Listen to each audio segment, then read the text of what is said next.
What's up, bookworms? Welcome to episode 98 of the Cantina Book Club podcast, where readers can find interviews with authors of all genres. I'm Megan, self proclaimed content queen, here to bring you insights from the authors themselves. Each week features a Cantina conversation with an author. Sometimes it's a returning guest, sometimes it's someone new. But please be sure to hit that subscribe and follow button so that you never miss out on an episode. And feel free to browse through existing episodes so that you can catch a previous interview about a book you finished. I do try to be spoiler free in the interviews, but it is a little bit more enjoyable once you've read the book. So once you're finished, come back and check out the interview. It'll be ready when you are. Just a heads up that I often use adult language to express my feelings towards these authors and their work, whether the characters need to get their shit together or I'm encouraging the badass FMC to just fuck it all and burn it to the ground. So just please be mindful of listening ears. Books coming out this week or last week, August 1st, Brandishing Betrayals by M.E. Thornwood. It's a dark romance motorcycle club. It's a sequel into the Devil Psychos Motorcycle Club trilogy. And it's got some hefty spice and it's a little on the dark side, but I recommend it for anybody who likes that. And then we've got The Meaning of Murder by Walter B. Levis coming out on August 5th. As of this recording, I haven't had a chance to pick it up yet, but I'm excited to dive in, and I hope you guys are too. So if you also are looking for other bookish podcasts to listen to, head on over to Instagram and find the Book Podcast Connection. It's a group of over 100 bookish podcasts for you all who are looking for a little bit more out of your reading lists, whether they're covering a beloved series of yours, popular series, or maybe it's a book to movie adaptation. I guarantee you'll find something that you like.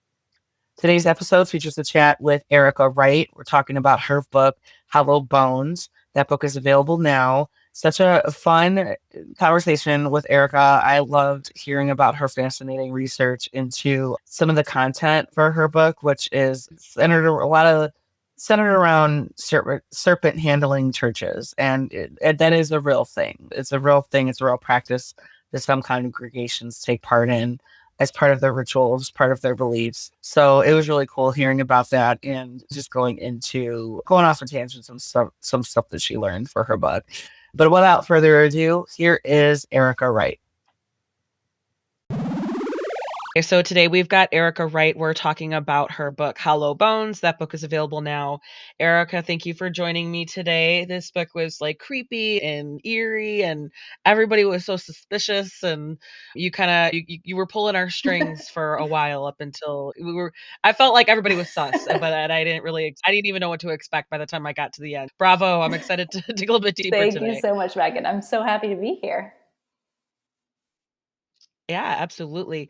So to get started, can you provide like a little summary of the book so that people can follow along with the Sure, conversation? absolutely. So, Hollow Bones is, I often describe it as a retelling of Shakespeare's Measure for Measure, but I was thinking this afternoon, it strayed so far from the original plotline that's more inspired by that Yeah. play.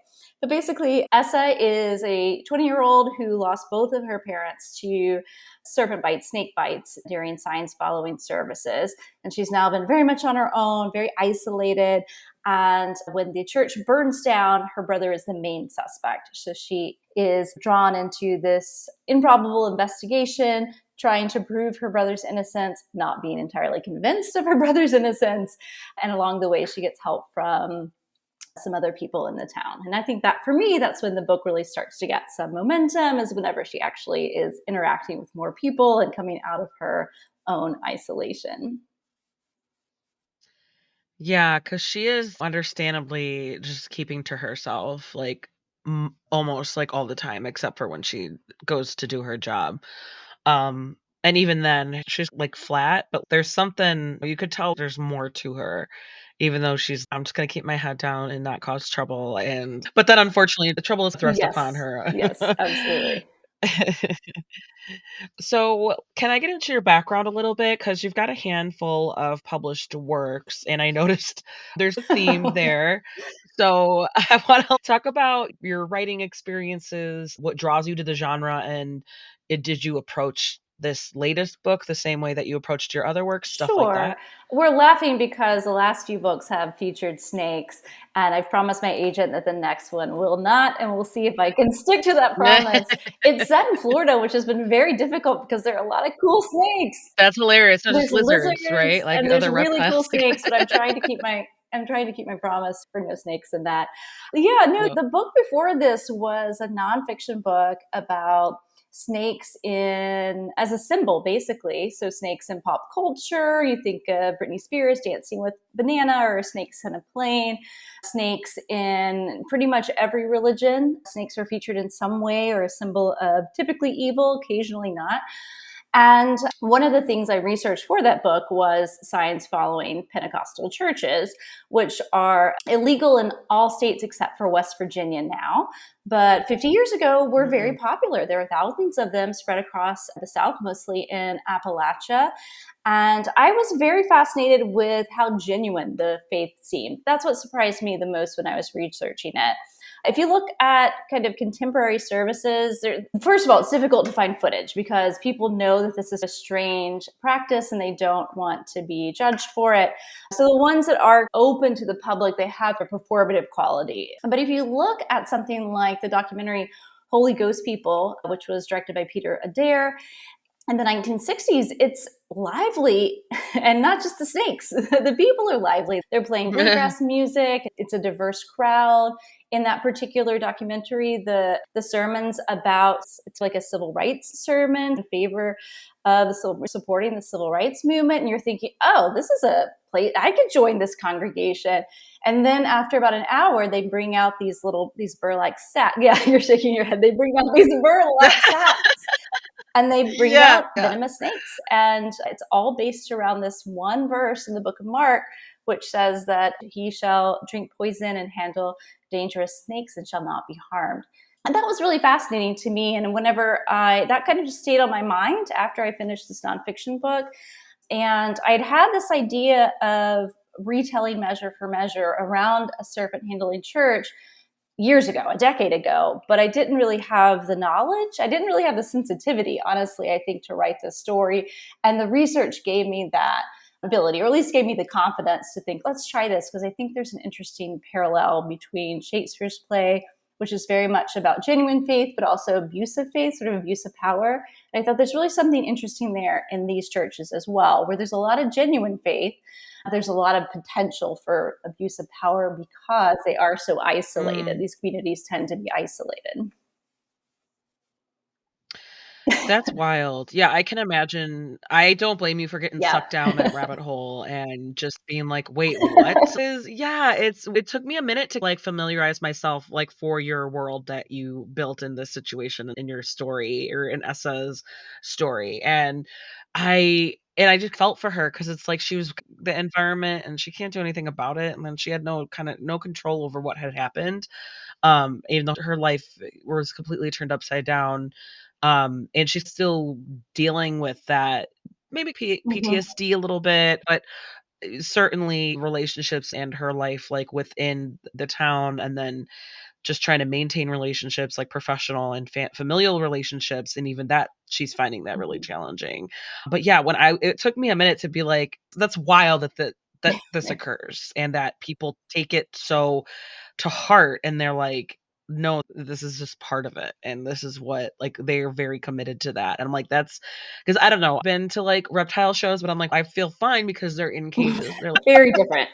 and I think when I was like, exactly. And I think I did own 2 like really Oh, baby okay. garden snakes when I was in college, but they Yes. kept escaping. And so I just stopped trying to Yes. find them. And so they were just like, okay, fine, be free. I hate you too. But they were like the Yes. super tiny ones. And it was just like, they were chilling with me in my hand. But I was like, fine, I guess I'm just not meant to be a snake owner, whatever. But yeah, that's so interesting to me that there's so much history there. Like it's almost like a crossover. It's like wildlife, and you think the South, like West Virginia, you think, that kind of like swamp environment maybe. But yeah, going back to the snakes. So it's so crazy to me how there was so much information out there and so much like history out there. Cause yeah, when I was thinking about like the South, like West Virginia, I think, oh, bayou, or the Southern, yeah, like you said, like isolated, rural, maybe swampy like climate.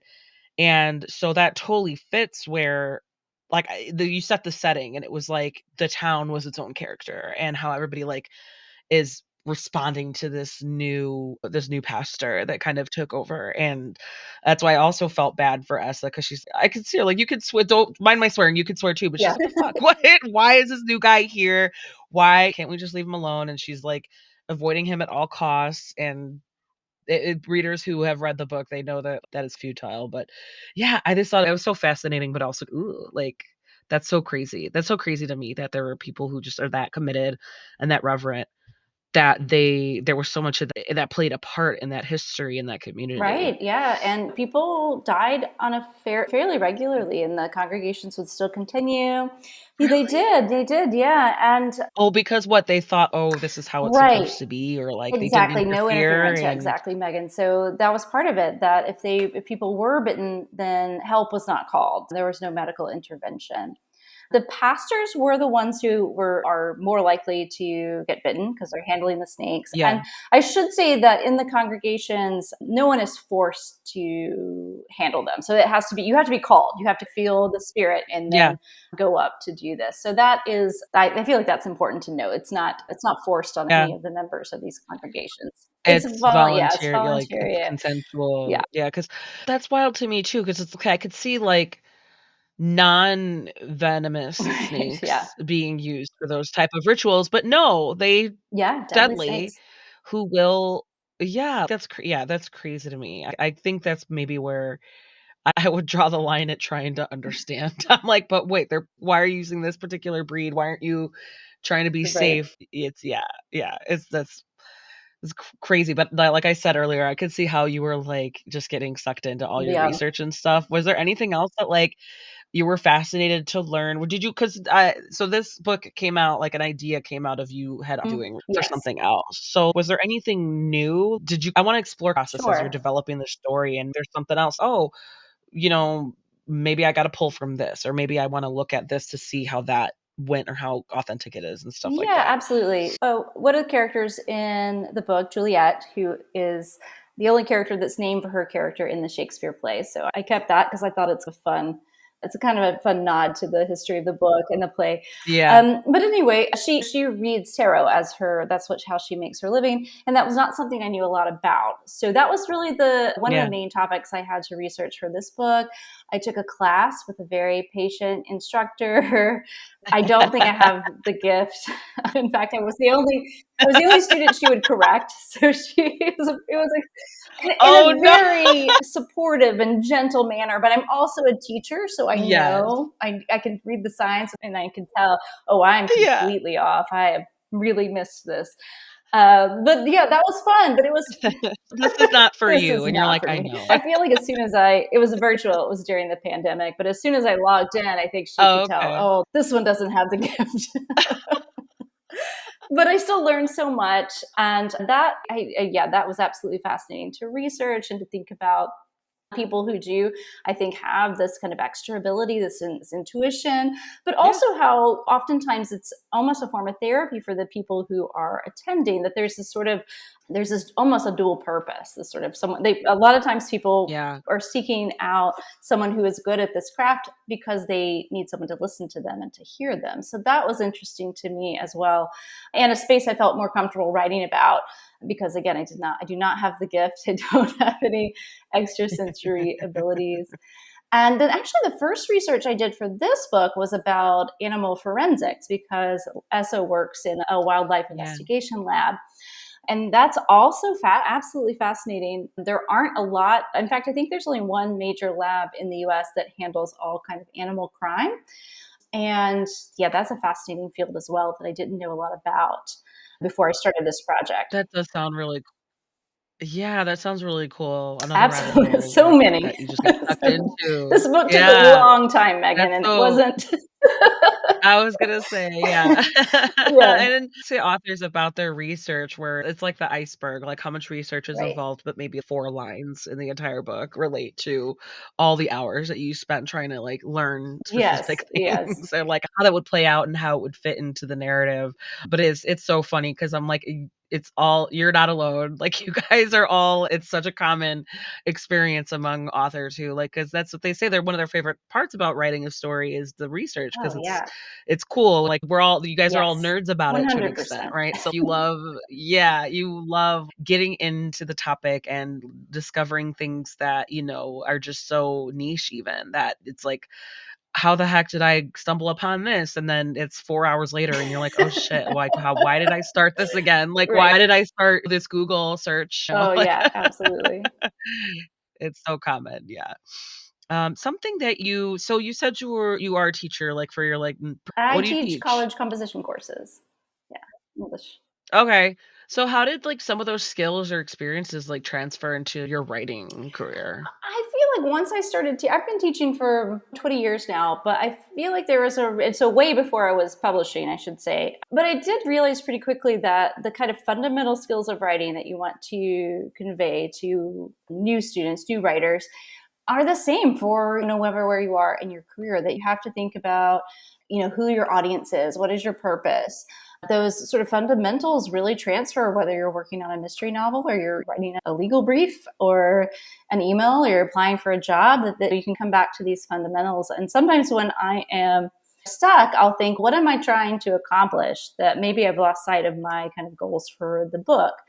And that helps me. I also think a lot about what I like I feel like Yeah. I don't know if that's a selfish thing to say, but it takes so long to write a book that I tend to write books that I would want to read. That this is the kind of book I like. I like quirky, weird, dark books that are hopeful. So I can't, for me, that's my jam. And that's when I'm thinking about readers. I'm thinking about readers like me, readers who Yeah. like that. But I Yeah. think exactly. No, but that's not selfish. It's like if you didn't I think readers could tell if you weren't excited about what you were Yeah. writing. If you weren't interested about what you were writing, I feel like that shows up in this writing style. It shows up in the story. It's because it's like, yeah, if like why do you want your readers to care about it if you don't care about it? If you're not excited about it, if you're not no, this is gonna be awesome. If you're not Yeah. like that and you're not interested in it, it's like why should anybody else be? And yeah, so no, I don't think it's selfish at all. Even if it is, it's okay to be selfish I sometimes. like Like don't that. worry about it. Like Yeah. it's okay. I'm just at this point in my life where I'm just like I just tell everyone like fuck it. Who cares? It's good advice. Like Yeah. Yeah. you do you. Like let's see here. Okay.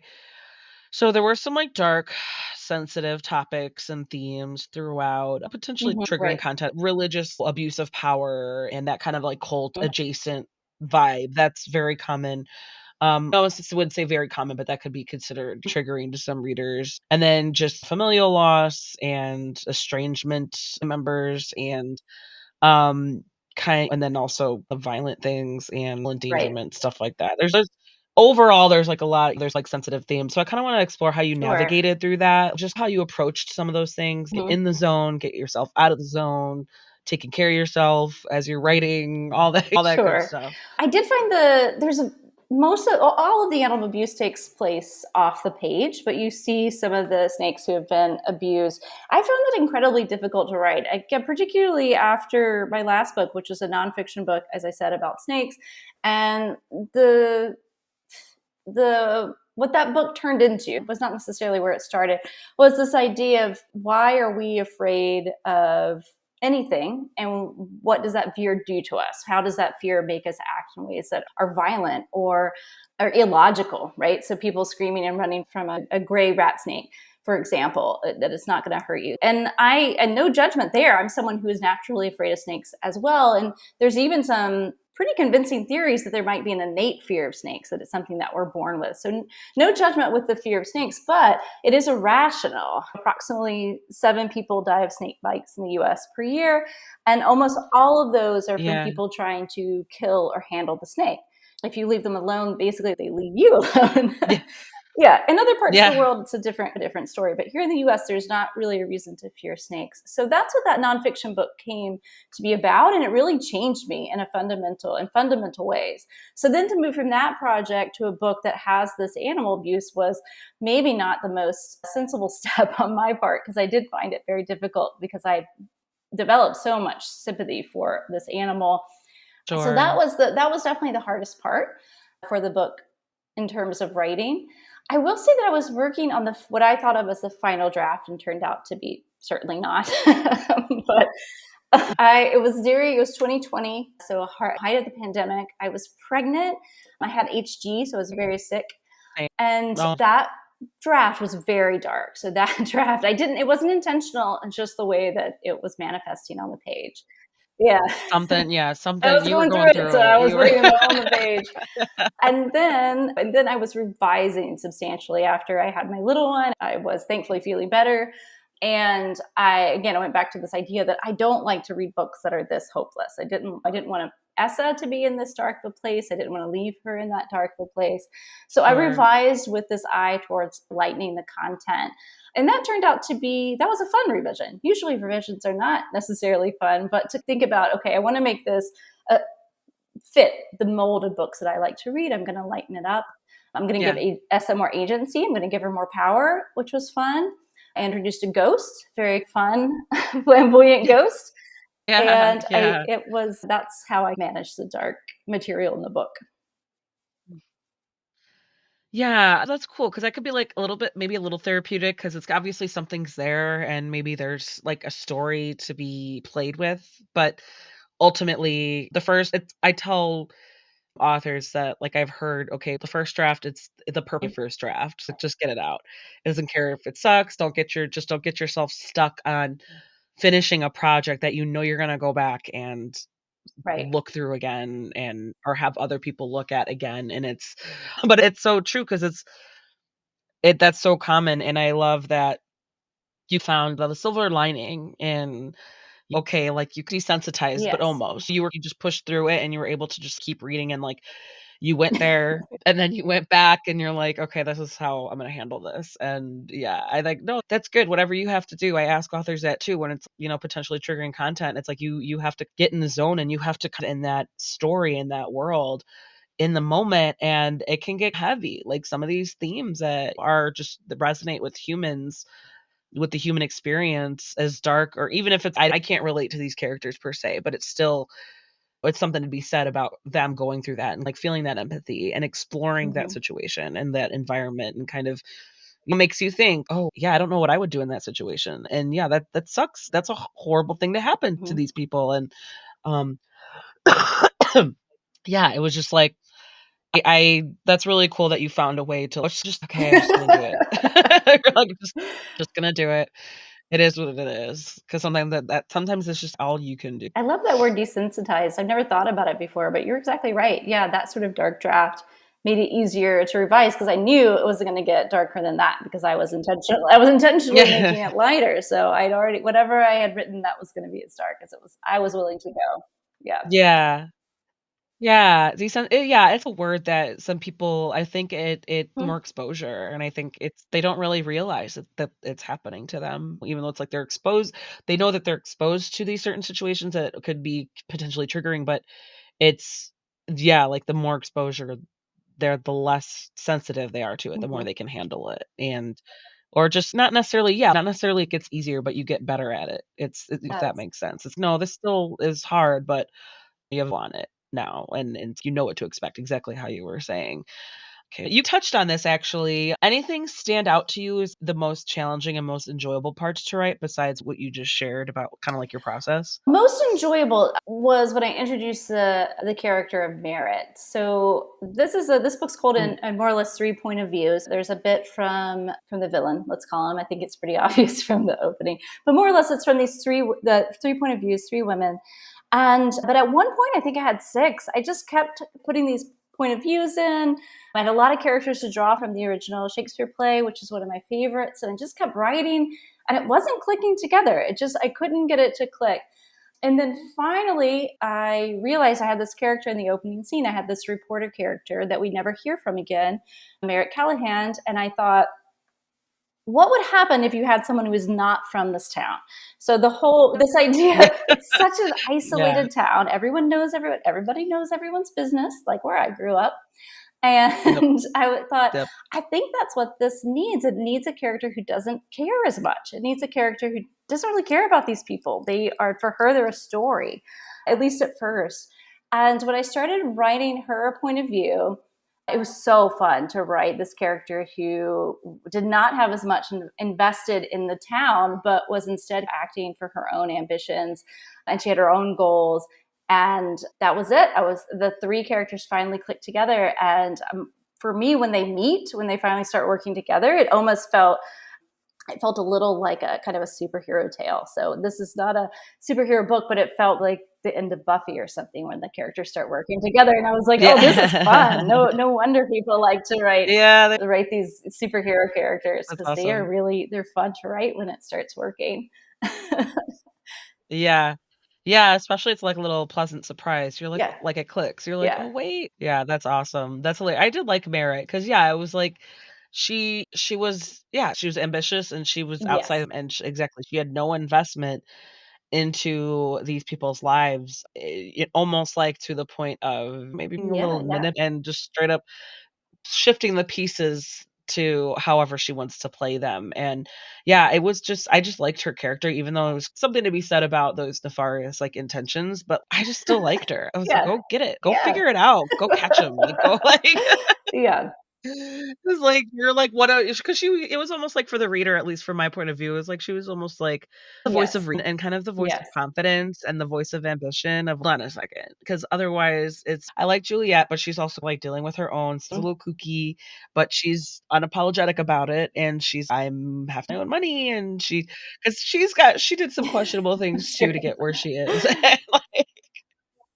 And I also was like, I was like, but I don't hate her for it. I was just like, nah, I guess I get it. And then yeah, Essa, obviously, but she was also just, she was very much like I said before, she's putting her head down, staying out of people's way, just minding her own business. So she wasn't necessarily until things are thrust upon her and she has no choice but to deal Right. with certain things. And but it's that the plot, some of the plot, like some pieces had to be moved for her Hmm. to propel her into action. Where Merritt was like, no, something there's something that could be done here. Something's not right here. Or she's looking at it, yeah, like from her career, she's I this could there could be and that's exactly. But she needed to do that. She needed the town needed that. The town needed Yeah. someone who's gonna be like, does nobody else think this is like weird? Like what? Right. It's yeah, there's little stuff that like is for a dark book. It's like the little kind of ironic and funny moments. I just it's finding the fun, the humor in it because it's like yeah, Merritt, like she's got a good point. What do you hope readers get out of Hmm. Hollow Bones? I think it might be related to what we're talking about, this idea of Merit making her own way and not waiting for permission, not waiting for until, she's backed into a corner. What was interesting to me about Essay, so Essay is based on this character Isabella from Shakespeare's play Measure for Measure. And Isabella at the start of the play is on the cusp of joining a convent. It's the night before she is to join a convent, and someone comes to her and says, your brother has been sentenced to die for impregnating his girlfriend. Can you please come beg for mercy? And she does. She goes and she begs for mercy. And instead of pardoning her brother, the man in charge says, I will pardon him if you sleep with me. So it's this real awful kind of quid pro quo. And Isabella is left really in a really vulnerable position. If it had been 24 hours later and she had been part of the convent, she would have had the protection of her fellow sisters and all of this. Her only family is her brother, who has been arrested and is sentenced to die. So she's very much alone. In the whole play, she is trying with her very limited resources to save her brother and save herself, because she believes that if she goes through with this, she'll be condemned to hell for all of eternity. So the stakes are very high for her. What I enjoyed about when I had the chance to work with this character, she's in a similar position at the beginning. She doesn't really have any protections. She doesn't really have anyone who would be willing to stick their neck out for her. But what was different in my version and what was fun to play with was that she does eventually get some allies, that she eventually has people who can help her. And even the kind of small character of Charlene, who owns a local bar, even Charlene just telling her, oh, hey, girl, you're right and they're wrong. Even that kind of validation makes a difference for her. And she realizes that, oh, maybe I can take down this powerful man. Even though I don't have power myself, maybe I can find it. And maybe these other people can help me. So it almost goes back to this question of what was fun to write. That was fun to write. It was fun to reimagine one of my favorite characters and just give her a little more agency, just give her a little more power and see what happens. Yeah. Yeah, that's so true because it really was like she knew like deep down she had a Mm-hmm. sense of right and wrong, even if she didn't have a whole lot of um she wasn't super religious, but she like almost resented the religion because it just for the incident that happened and she was just like she had to still deal with that like symbolism of it being revived by this Mm-hmm. new pastor and stuff like that. And yeah, like as soon as like she still knew what he's asking me is Right. this is not right.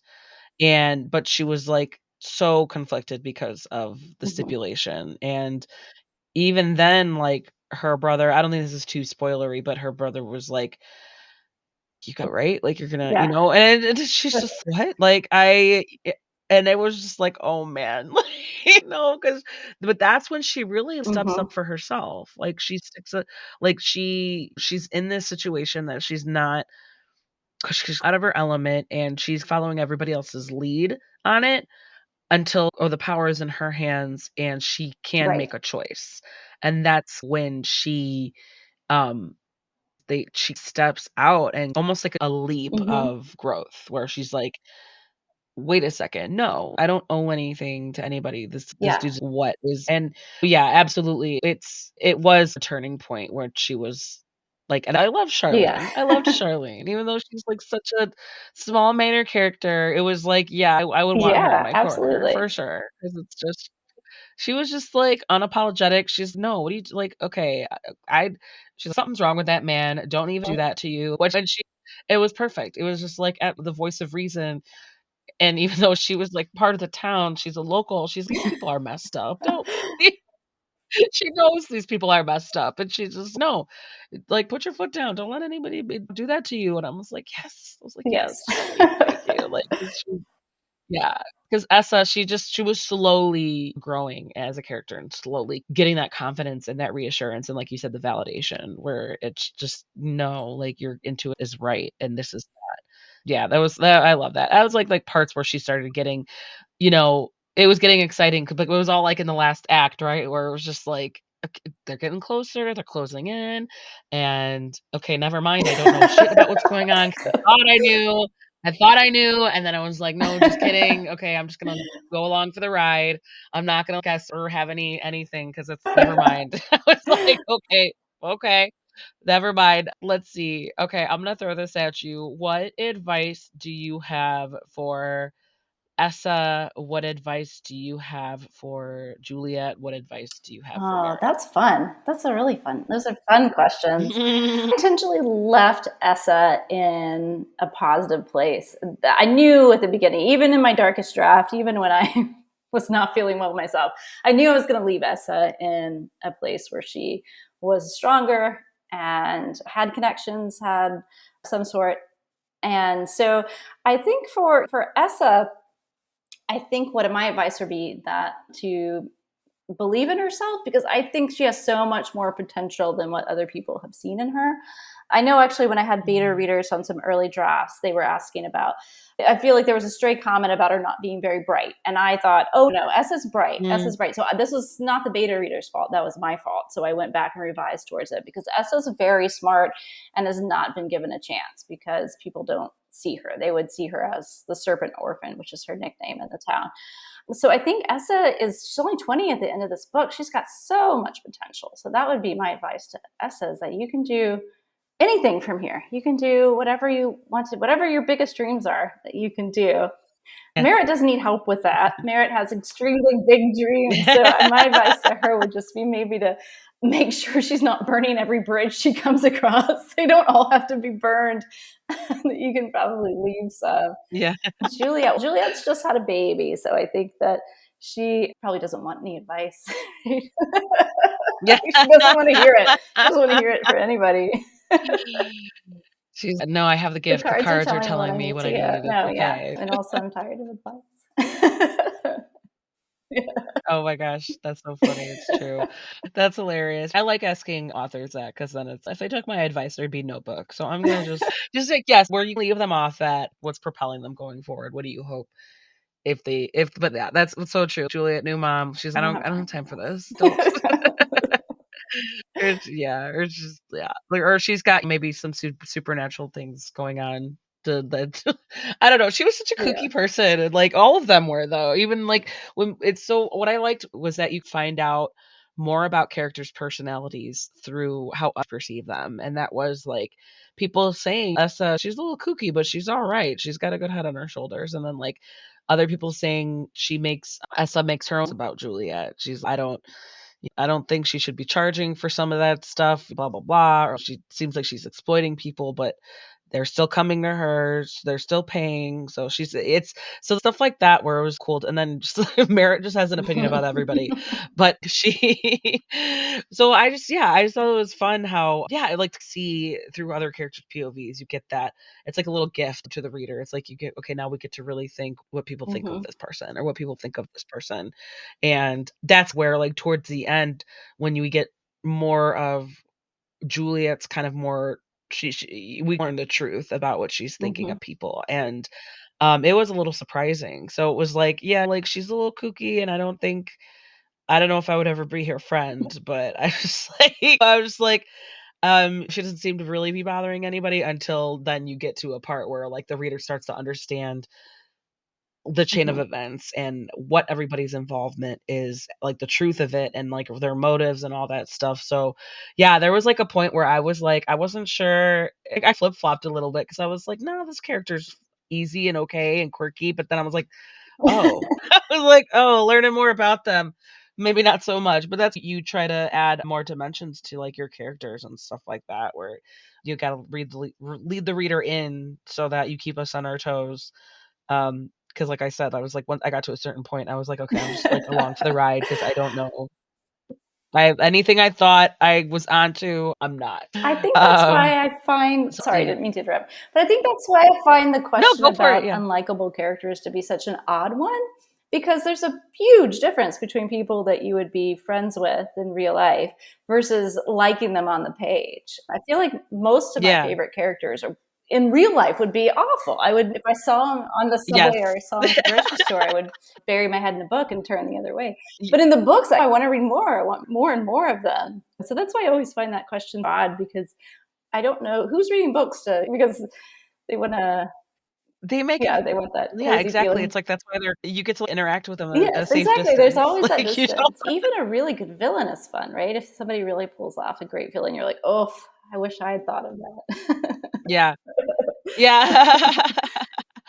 I know, I think that's what I tell authors too, like, even the scumbags, the slimy characters, the messy characters, like, I still appreciated for what they brought to the story because I'm just the type of person where I love it when things get messy. I'm like, and I love it when authors put their characters through unfamiliar and uncomfortable situations because like you can come across like the most ruthless, like broody person, whether whatever genre it is, but then you put them in a situation where they're so out of their element.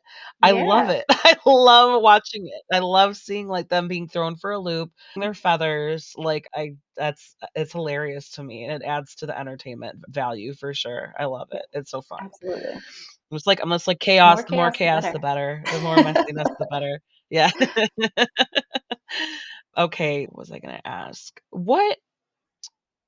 So what kind of things are you doing like for yourself right now? Are there any books that you could recommend? Are there any activities that you're doing just like in your personal life to keep yourself going so that you can professionally keep doing what you're doing? And it might be like an oddly worded question, but I'm just kind of book recommendations, anything you're doing to take care of yourself, stuff No, like I that. think it's a good question to ask. I just read a book I just thought was terrific, and it was widely popular. I usually like to recommend books that are a little bit under the radar, but I was so blown away by Tomorrow and Tomorrow by Gabrielle Zevin. I just Okay. finished it a couple days Yeah. ago and just thought it was speaking of risky and chaotic, it was a book that was just taking some wild risks, some of which I can't say because it would be spoilers for the third act. But I don't think this is a spoiler. There's a whole sequence that's written as if it is part of a video game, a part of a early 2000s style, like online player game. And what a wild choice. And I was just so delighted by the risk of it. And then it works somehow. That is what I most recently read. So I need something that will knock my socks off. In general, I think I'm like you, Megan. I've really found myself drawn lately to books that are maybe flawed but ambitious. That if there's something about, if the author's taking risks and they're doing something interesting, I'm going to be much more into that book than I am with something that's not really taking any risk, but the plot is perfectly symmetrical and the writing is lovely. I just want something that's a little messy and it's just trying something interesting. And I can recommend this because I feel like it's probably hasn't gotten as much attention. Julia Elliott's new short story collection, Hellions, to me is doing that. It's all these kind of Southern grotesque short stories that every one, it's just wild. It's so wild that I would laugh at times because I just thought, this is a delight. This is so strange and just big. These were authors who were just going big. So that's what I've been reading. Yeah. That's cool. And in terms of hobbies, Yeah. I don't have any. I don't have time. You just I teach teach and and write. write and I research research. and So when I was researching snakes, I had all sorts of and fun read. things to share. But now not much. Not much. I like. You're like, "What do I do with my I'm life? I'm done with done the with the snakes. snake." It's funny, you do good like, sometimes people and I'm guilty of this too, and I'm not, like, a writer or anything, where you fall into something, and it just becomes, like, your whole personality for a hot second, It's and you're just true. like, you gotta well, like, you can't let it go, and then you're, like, so excited about it, and then you wanna maybe it'll bleed into your public, like, life where you're, like, talking about it. "Oh, did you guys see what something I learned today?" And it's like, No "What?" more about rattlesnake. I feel like there was Like, a time "What?" my friends were just like, "We're Yeah. just trying to relax." This is pre-Arthur, so we're just trying to have a drink. Can you Right. just stop talking about rattlesnake venom? Like, and how what the paralysis it causes. Like, I don't have anything else, guys. I know, right? It's like there's a certain extent where you're like, "Okay, I'm cutting you Yeah, off." I think your friends have to intervene, Like, maybe. that's a like, I got an irrational fear now with Yeah. things, like, what but Uh, that's so wild to me, like, what it reminded me of, what you were saying earlier, how death by snakes are so yes. yet it's that's they're still Yeah. scary, and I don't know if it's just the Movement. movements Yeah. or the unfamiliarity that people have, but it's spiders. I have to be the big girl and tell my Yes. sons. Like, the worst was when, like, I think I was, like, putting them to bed, and they found a Oh, spider on their uh-huh. ceiling, and my husband wasn't home. I think he was, like, out for the night, and I was just like I was like, "Is it gonna really bother you if it's there?" And they're like, "Yes, mom." I was like, "Damn it," because I was like, "Yes," and that's such a cruel question because, of course, I'm like, "These Right. are my babies. Of course it would bother me. It should bother me that it's in Yeah. there with them," and I'm like, "Oh, okay," and I had to put my big girl pants on and take care of the spider, but it's just exactly saying to my kids the same thing, like, they're more afraid of you than Right. you are of them. You're bigger. They can be helpful. Yes, They're eating the exactly. bugs. Yes. And I'm like trying to spew all that shit so that to like assuage their fear or their because they're frightened. But I'm also like, yeah, I don't want them here either. Oh, yeah. I don't Yep. want to touch them. I don't want to. But no, it's like even seeing a picture of a spider. Like almost, it's like kind of like it's just the sight of it, even though they're it could be another what or Oh, yeah. whatever. Have such little Yes. interest in Yeah. you other than, "Are you gonna kill me?" Yes. they really it's so crazy to me. No, yeah, that stuff like that reminds me of where no, statistically, like deaths by snake in the US are so rare, but we still like get that out of it. We still are kinda like, "Stay away," or "Don't touch me," or "Run Run away." away. Yeah. Don't mess with it. Don't mess with it. I don't know. I'm just not gonna come close to that She until she does. does. Until she does, but I don't that's for her, That's that's her good for journey. her to That's worry, Essa's and journey. yes, exactly. Okay, so what is next for you? Are you working on anything that you are allowed to Sure. talk Yeah. about? I just finished writing a new mystery novel that I intentionally leaned into a more fun, kind of lighthearted tone because of after this book. but it's still quirky. It is called, the working title is The Museum of Unusual Occurrence. It's set in a fictionalized version of Cassadaga, Florida, which is known as the psychic capital of the world. Speaking of quirky places, it's this town in Florida where you have to be a certified psychic in order to live within the bounds of this town. My rules in my fictionalized version are a little bit looser. The main character has inherited a museum of oddities, and she is a non-believer. She's not superstitious. She's very practical, but she opens the museum one morning and she finds a dead body in one of her display cases with no signs of forced entry, no clue as to how this person has arrived there. So she has to get involved in the town more than she would like to. And yeah, the mystery proceeds from there. That sounds really cool and interesting, and yeah, I'd be like, like That's the appropriate reaction. that was just, I'd be like, I'm quitting my job. Who else wants Yeah. to own this? I'd be like, I'm wiping my hands of this. You guys, this is your Yes. problem now. This is no Yes. longer. Yeah, I would be such a me boring too. character. Yeah. I Like, say this all the time that I could never be a character in a Mr. Murder mystery. All these amateur investigators, absolutely not. No. If there was a yeah, murder in the local no, I'm like, bakery, I mind my own. we'll let the police deal with Right. that. Yeah. Exactly. Mind Mind my own business. And like, I wouldn't like, I would be the one giving up all the information too. Oh, someone came. Oh, can I be an amateur sleuth? Like, I have this information that the police don't. Maybe these people will talk to me. They won't talk to police. I would be like, I'm No. not. I would be like, no, here, No. talk to this person. I would like that. Yeah. I'd be like, I I'm not touching You that. just made me remember this deep memory, Megan, from when I was about 21 or 22. I was living in New York City. I was out one night walking a friend home, and a police officer approached me and said, "We have just arrested someone, and we need people to be in the lineup, and you're the right age and size. I don't know what the criteria were. Could you please help us out?" It pays, I don't even know, paid a little bit of money. I was like, absolutely not. This is how I've seen this movie. I'm going to be identified in this lineup. That's going to be the end of my freedom. Oh, that is so Yeah. wild. Yeah, like that almost seems, no, I'm not gonna get with you, Yes. Yeah. stranger. Like It I'm was in front of the police like that precinct. seems, But there was some validity to the request. But yeah, I was like, oh no, that's absolutely not. hilarious because no, I'd be like, why? Go find another, There's a lot of 22-year-olds young in white New woman. York. Like, Yeah. oh my gosh.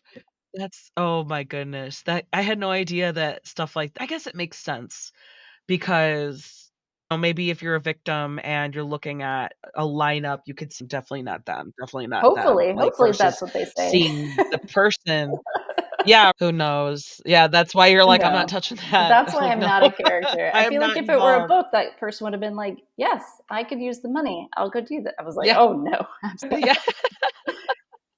That could be another character idea, but like what and just imagining what you would have done had you said Right. yes or in the wildest circumstances where you yeah, like yeah, it It was was her. hard It to was her. believe. You're like, no, what? Yeah. Oh my God. Yeah. That's hilarious. Erica Wright, where can we find you online and on social I have a media? website, ericawright.org, and I mainly use Instagram. And my handle is Erica Wright Writes. I'm pretty sure that's right. Erica Wright Writes. Yeah. I'll make sure to include all the links and all that stuff in the show notes, but uh, to just share that you're most active on Instagram for sure. Okay, so Erica Wright, Hollow Bones, that book is available now. Thank you so much for your authenticity and your generous answers and for listening to me ramble on a little bit and just sharing all the cool stuff you learned and all your funny, weird, crazy experiences while just through this whole process of both leading up to the book and the book itself. Yeah, if and when you are releasing another title, the title that you're working on, feel free to reach out This was again. I'd love lovely, to chat. Megan. Thank you so much.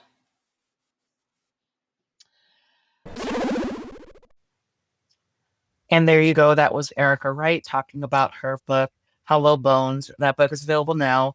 Check out the show notes where you can find links to purchase the book and where to find Erica online and on social media. Rate, review, subscribe. Find Cantina Book Club online and on social media as well. especially if you're looking to keep up with the podcasts on your favorite podcast player. Hit that subscribe button. Really appreciate it. And leave a rating or review if you can. It'll help Cantina Book Club reach ears like fellow bookworms like you. And if you do need book recommendations, check out cantinabookclub.com. Whatever genre you're looking for, I have something to recommend for you. One of the easiest ways that you can support your favorite authors and their work is to head on over to Goodreads and Amazon or wherever you find your next reading recommendation and to leave them and their title rating and review. It helps them out so much, and it's one of the easiest ways to do besides purchasing the book. And as always, thank you guys so much for listening.